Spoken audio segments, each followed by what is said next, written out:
Consumers usually communicate that they care about sustainability, that they care about the environment. But the reality is a little bit more complicated than that. There has been a lot of discussion of the power of ethical consumerism and hope that consumer demand can drive companies to make their products more sustainable. However, much of the market research underpinning this idea has a simple but fundamental flaw. Researchers tended to ask questions like, do you consider the environmental impact of a product when deciding which brand to purchase? And most people say yes.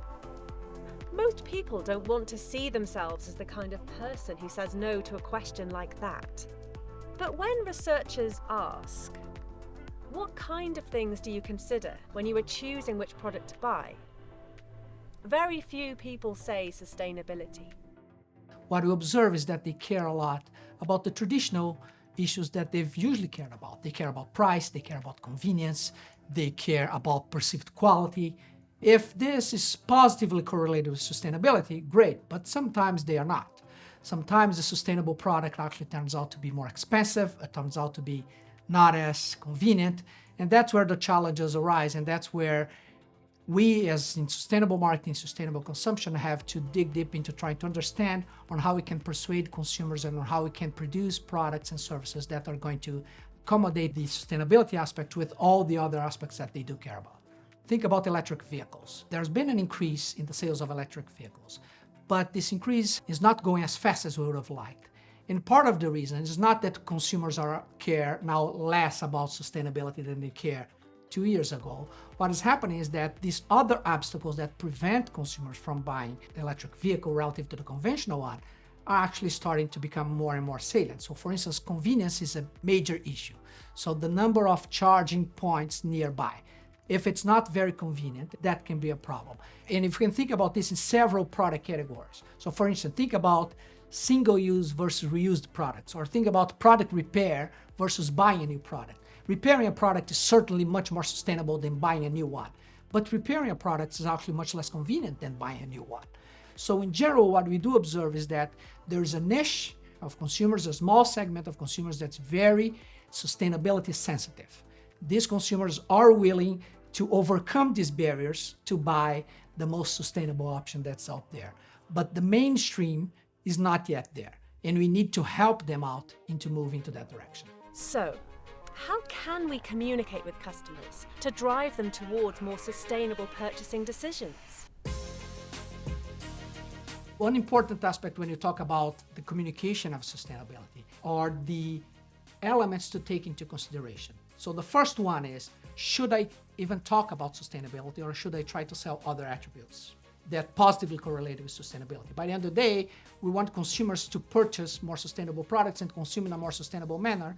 Whether they are doing this purposefully or not, that's a second order issue. Let's give a very simple example. I have two products.